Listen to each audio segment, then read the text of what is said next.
இவரை பார்த்து இவர் கூட ஃபோட்டோ எடுக்கணும் அது மட்டும் தான் ரொம்ப கனவு நடக்கும். சின்னதுலேருந்து ஆசை இருக்கு இவரை பார்க்கணும். ரொம்ப நேரம் வெயிட் பண்ணி பார்த்தனால சந்தோஷமா இருக்கு. அழறாங்க அவங்க. என்னம்மா படம் பார்த்துட்டீங்களா? அல்லாதீங்க ஏதோ வரேன் நான். இன்னைக்கு அவரு ஸ்பெஷலாக வந்திருக்காரு எங்களுக்காக. அண்டு வந்திருக்கிற அனைவருக்கும் நன்றி. தமிழ்நாடு முழுக்க ஒரு பயணமாக நேற்று தூத்துக்குடி ஆரம்பித்து மதுரை, நைட்டு திருச்சி, நைட்டோட நைட் அப்படியே கிளம்பி வந்து காலைல தான் சேர்ந்தோம். ஸோ வந்து இன்னும் நாங்கள் எல்லாம் தூங்கலை, அதனால தான் பார்க்க கொஞ்சம் ஜாம்பிஸ் மாதிரி இருக்கும். ஆனால் வந்து உள்ளுக்குள்ளே பயங்கர எனர்ஜியாக இருக்கும் ரெஸ்பான்ஸ்லாம் பார்த்து. அண்டு என்னுடைய சொந்த ஊரான கோவையில் வந்து இன்னைக்கு இறங்கி இருப்பது எனக்கு பெரும் மகிழ்ச்சியை அளிக்கிறது. இங்கே உங்களோட சேர்ந்து நான் படம் பார்க்க போகிறேன் கொஞ்ச நேரம். ஸோ அதனால் அதுவும் ரொம்ப சந்தோஷமாக இருக்குது. வருகை தந்திருக்கும் பத்திரிகை நண்பர்கள் அனைவருக்கும் எனது நன்றி. கார்த்தி, அதான் இப்போ ஓவராலாவே எல்லா இடங்களையும் ரெஸ்பான்ஸ் வர்றது சொல்றது விமனுக்கு ரொம்ப பிடிக்குதுங்கிறது தான். விமனுக்கு நடக்கிற ஹராஸ்மெண்ட்டுக்கு அப்புறம் அவங்களோட மனநிலை வந்து எப்படி இருக்கு? இப்போ விமனுக்கு ஒரு ஹராஸ்மெண்ட் நடந்துச்சுன்னா குற்றவாளிக்கு என்ன தண்டனைங்கிறத நம்ம நிறைய பேசிட்டோம். அவங்களுக்கு வந்து தூக்கு தண்டனை கொடுக்கணும், இந்த மாதிரி நிறைய பேசிட்டோம்.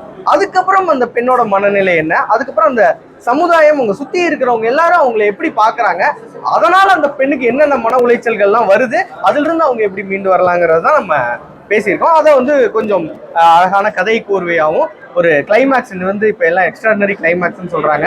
ஸோ அது ரொம்ப சந்தோஷமா இருக்கு. அப்படி ஒரு கிளைமேக்ஸாகவும் கொடுத்து அதை அழகா கோர்த்துருக்கோம். ஒரு சிம்பிளா சொன்னோம்னா ஒரு கனகவேலுங்கிற ஒரு பிடி சார், அவன் ஸ்கூல்ல நடக்கிற ஒரு விஷயம் அதாவது ஒரு குரூப் ஆஃப் இன்ஸ்டிடியூஷன் பக்கத்துல காலேஜ்ல இருக்கிற ஒரு பெண்ணுக்காக அவன் எப்படி தனக்கு அதை பயந்தாங்கொல்லி அவன். ஸோ அவன் பக்கத்துல ஒரு அநீதி நடக்கும்போது நம்ம ஒவ்வொருத்தர் மாதிரியும் எப்படி ஒரு சாமானியனா இருந்து அவன் எப்படி அதை வந்து தட்டி கேட்கறாங்கிற மாதிரி ஒரு கதைக்களம் அமைத்து ரொம்ப சுவாரஸ்யமா பயங்கர ஜாலியான காமெடி படம் மாதிரி இருக்கும்.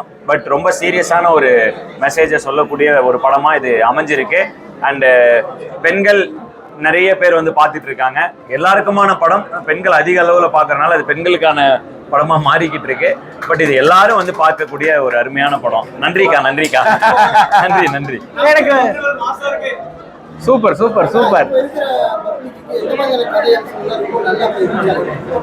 நான் அப்படி எதுவும் சொல்ல முடியாதுங்கண்ணா.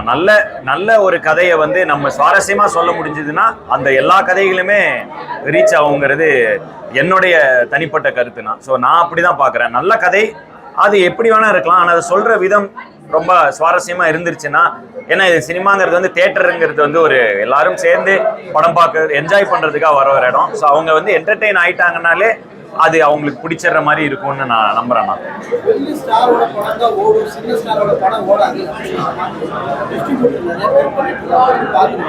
நான் சின்ன ஸ்டார் தான், இந்த படம் ரொம்ப நல்லா ஓடிக்கிட்டு இருக்கு. அதனால அது வந்து இப்போ பெரிய ஸ்டார் சின்ன ஸ்டார்லாம் இல்லைண்ணே, யார் நடிச்சாலும் நல்லா இருந்துச்சுன்னா படம் கண்டிப்பா ஓடும்.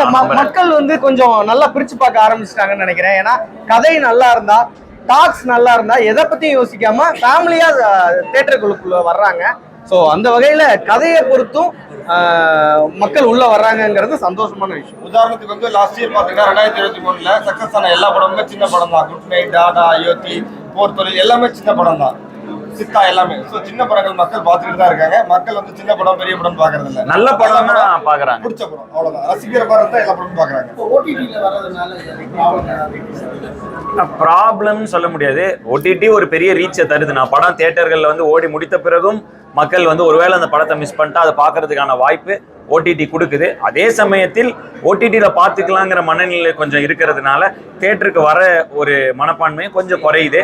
அது வந்து குட் ஆர் பேட இப்போ நம்ம இந்த இந்த நேரத்தில் நம்ம அதை சொல்லிட முடியாது. இன்னும் சில ஆண்டுகள் போக போக இது என்ன ஆகுங்கிறத நம்ம டிட்டர்மைன் பண்ணலாம்.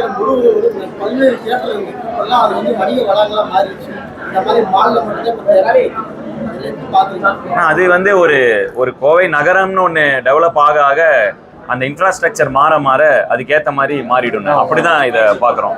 அழறாங்க அவங்க. என்னம்மா படம் பார்த்துட்டீங்களா? பிடிச்சதா உங்களுக்கு? வேற ஏதாவது கேள்விகள்? சார் சொல்லுங்க சார். அல்லாதீங்க ஏதோ வரேன் நான். அதுங்க நான் வரேன் ஒரு 2 நிமிஷம் இருங்க, நான் ப்ரெஸ் மீட் முடிச்சுட்டு வரேன். சாரிண்ணா. ஆமாங்கண்ணா. இளைஞர்களுக்கு வரக்கூடிய பாட்டு படத்துல அந்த பாட்டு இந்த படம் வந்து இது ஒரு குடும்ப விஷயங்கள் சூழலை வச்சு சொல்ற படங்கிறனால அதுக்கு என்ன இசை தேவையோ அந்த இசை இருக்கும். பட் இசை பெரிய வரவேற்பு பெற்றுட்டு இருக்கு. ஸோ எனக்கு தெரிஞ்சது போன ஒவ்வொரு படத்துக்கு ஏற்ற மாதிரி நம்ம இசையமைக்கிறது தான். அப்படிதான் கிளைமேக்ஸ்ல ஒரு பாட்டு தான் வருது, அந்த பாட்டுக்கு தான் ஃபுல் கிளாப்ஸ். அதை நம்ம முன்னாடி ரிலீஸ் பண்ணல, இதுக்கப்புறம் தான் ரிலீஸே பண்ண போறோம். ஸோ அந்த கிளைமேக்ஸ் சாங்க்கே பயங்கரமான ரெஸ்பான்ஸ் இருக்கு. ஸோ சாங்கா அந்த இடத்துல ஒரு பெரிய சக்சஸ் ஆனதுனால பாட்டு போடுறது தான் கரெக்ட்னு நான் நினைக்கிறேன். புரியலங்க, அது மாதிரி கொண்டு போயிட்டு அது மாதிரி இருக்கும்ண்ணே. டைரக்டா அப்படி இருக்காதுன்னு அதோடைய அந்த சமுதாயம் அவங்க மேல என்ன பிரஷர், அவங்க தாய் தந்தை இந்த மாதிரி நிறைய விஷயங்களை பத்தி பேசுதுண்ணே.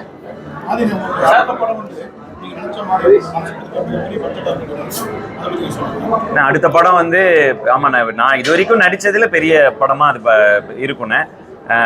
பட் இப்போ வந்து பிடி சார் மட்டுமே நான் வந்து, ஏன்னா இவ்வளோ நல்லா போய்கிட்டு இருக்கு படம், எல்லா தேட்டரும் ஹவுஸ்ஃபுல்லாக போயிட்டு இருக்குங்கிறப்ப நான் வந்து பிடி சார் அது கண்டிப்பாக இன்னொரு தருணத்தில் இங்கே வந்து உங்களுக்காக கண்டிப்பாக அதை பற்றியும் நான் சொல்கிறேன்னே. பட் இப்போ நம்ம வந்து பிடி சார்ங்கிற இதுக்காகனால நான் அந்த மனநிலையில் இருக்கேன்னு. புரியுதா? ஒவ்வொரு படம் கதைக்கு ஏற்ற மாதிரி நடிக்கிறோண்ணே, அவ்வளோதானே. எல்லா படத்துக்கும் கதையில நம்ம பொருந்திட்டோம்னாலே ஹாப்பினே. ஓகே, அடுத்த படம் வேற மாதிரி இருக்கும், இதுலயும் ஜாலியா இருக்கும். இந்த கதைக்கு இதானே. ஆமாண்ணே, ரொம்ப சந்தோஷமா இருக்கு. அத்தனை சீனியர் ஆர்டிஸ்ட் இந்த படத்துல, ரொம்ப சந்தோஷமா இருக்கு.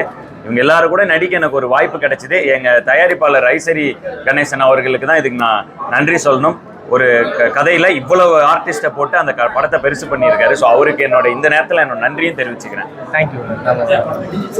படம் முடிஞ்சிருச்சு, நான் உள்ள போய் பார்த்தேன். நன்றிண்ணே, எல்லாருக்கும் ரொம்ப நன்றிண்ணே. நன்றி.